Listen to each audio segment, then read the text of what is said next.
Assalamualaikum warahmatullahi wabarakatuh. Perkenalkan, saya Maya Muhimmatul Alia dari Tadris Ilmu Pengetahuan Sosial 5B.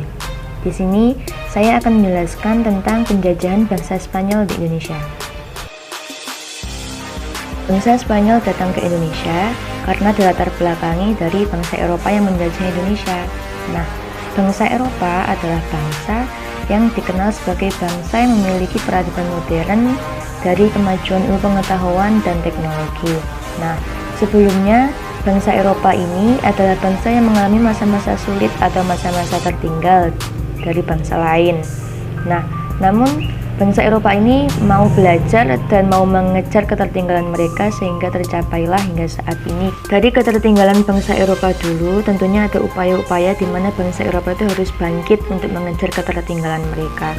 Nah, bangsa Eropa itu mengalami masa-masa sulit dikarenakan runtuhnya Kekaisaran Romawi pada tahun 476 Masehi, sehingga dampaknya itu menyebabkan bangsa Eropa itu mengalami kemunduran di jalur perdagangan dan merosot wilayah kehidupan mereka. Latar belakang bangsa Eropa selanjutnya yaitu dikarenakan bangsa Eropa mengalami masa-masa sulit disebabkan salah satunya yaitu jatuhnya Konstantinopel ke tangan Turki Utsmani. Tentunya kalau Konstantinopel sudah jatuh di tangan Turki, semuanya diatur oleh Raja Turki. Sehingga pada saat itu Eropa yang merasa dijajah tidak bisa mendapatkan akses perdagangan di Konstantinopel. Kenapa kok Konstantinopel? Karena pada saat itu Konstantinopel merupakan wilayah atau negara yang penting bagi jalur perdagangan. Sehingga pada saat itu Eropa yang sedang dijajah tidak bisa mendapatkan akses perdagangan tersebut untuk mendapatkan kebutuhan-kebutuhan mereka. Sehingga salah satu yang dapat mereka lakukan yaitu adalah mencari rempah-rempah ke Indonesia. Nah, latar belakang bangsa Eropa yang menyebabkan bangsa Spanyol menuju ke Indonesia sudah selesai. Di sini akan dijelaskan bagaimana perjalanan bangsa Spanyol untuk menjajah ke Indonesia. Perjalanan bangsa Spanyol menjajah Indonesia. Perjalanan bangsa Spanyol menjajah Indonesia ini dilatar belakangi karena keinginan bangsa Spanyol untuk mendapatkan rempah-rempah ke Indonesia.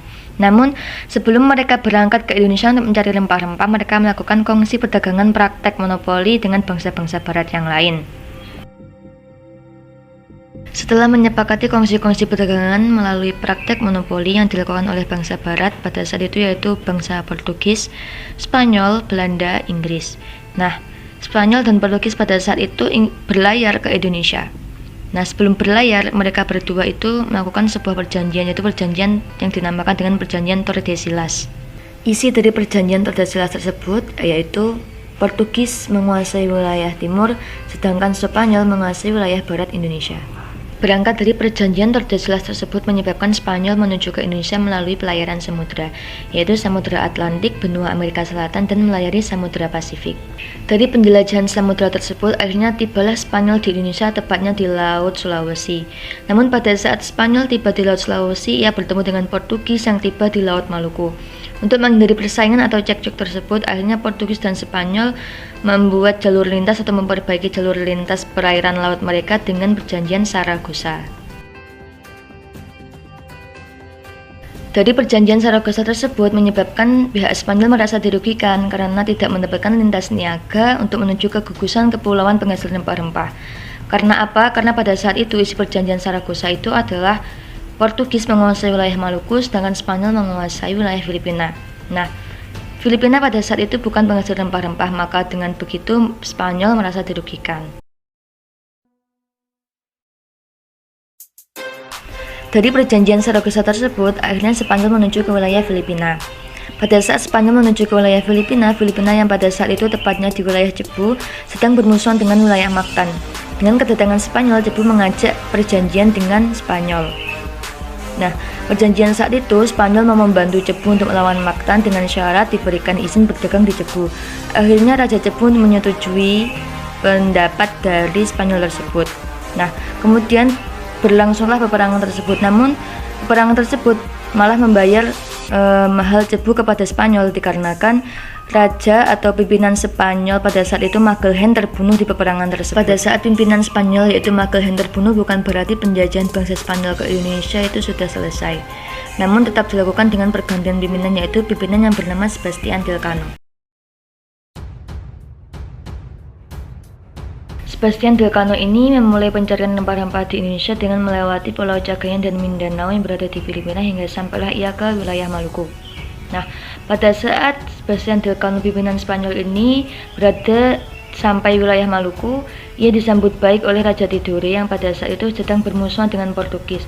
Sebaliknya, bagi Portugis, kedatangan Spanyol merupakan pelanggaran atas hak monopoli. Dari pelanggaran atas hak monopoli tersebut, akhirnya Portugis dan Spanyol membuat perjanjian Saragossa yang sudah saya sebutkan sebelumnya.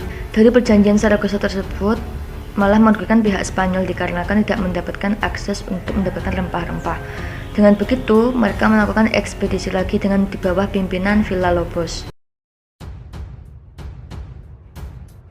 Villalobos ini mencari rempah-rempah pada awalnya sampailah ia di wilayah Meksiko. Namun karena Meksiko tidak mempunyai rempah-rempah, akhirnya mereka tetap memutuskan untuk melakukan kongsi perdagangan di wilayah Maluku. Ekspedisi yang dilakukan Villalobos tidak sampai di Maluku saja. Namun ia kemudian menyusuri ke wilayah Filipina yang merupakan wilayah dari perjanjian Saragossa dari Spanyol dan Portugis tersebut. Namun ekspedisi Villalobos tidak hanya berhenti di Maluku saja. Namun ia juga menyusuri ke wilayah Filipina yang menjadi wilayah dari perjanjian Saragossa tersebut.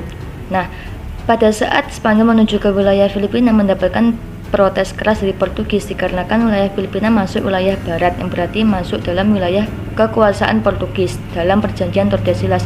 Namun bagi Spanyol, Filipina itu merupakan wilayah kekuasaannya dari perjanjian Saragossa. Dari ketidakadilan tersebut, akhirnya menyebabkan Spanyol tersebut kehilangan pengaruh di Sulawesi Utara yang sebelumnya menjadi kantong ekonomi dan sudah menjalin hubungan baik dengan masyarakat Minahasa. Hubungan Spanyol dan Minahasa ini bertumbuh pada saat pemberontakan yang dilakukan oleh Spanyol.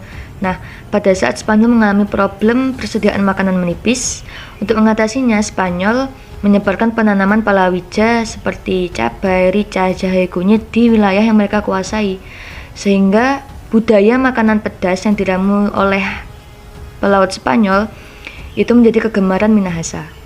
Dalam Minahasa, Spanyol sudah mendirikan suatu kota yang dinamakan dengan Kota Kemah. Kota Kemah ini merupakan tempat pemukiman para pendayung yang menetap, yang kemudian menikahi perempuan-perempuan Minahasa dan hidup turun-temurun. Nah, Kota Kemah ini kemudian dikenal musafir Belanda, Inggris, dan mereka pun berbaur dan berasimilasi dengan penduduk setempat. Nah, sehingga Kota Kemah ini terbentuklah masyarakat pluralistik dan memperkaya Minahasa dengan budaya majemuk dan hidup berdampingan harmonis. Dan itu menyebabkan masyarakat Minahasa itu tidak canggung menghadapi orang barat. Namun kemudian Minahasa ini berperang dengan Spanyol pada tahun 1617 sampai 1645 dikarenakan ketidakadilan Spanyol terhadap orang-orang Minahasa dalam hal perdagangan beras yang saat itu menjadi komoditas utama masyarakat Minahasa. Kemudian terjadilah perang terbuka pada tahun 1644 sampai 1646. Dan akhir dari perang itu adalah kekalahan total Spanyol sehingga berhasil diusir oleh para Waranei atau kesatria-kesatria Minahasa. Demikian pemaparan materi dari saya tentang penjajahan Spanyol di Indonesia. Apabila ada kurang lebihnya saya mohon maaf, dan apabila ada pertanyaan silahkan, dan terima kasih.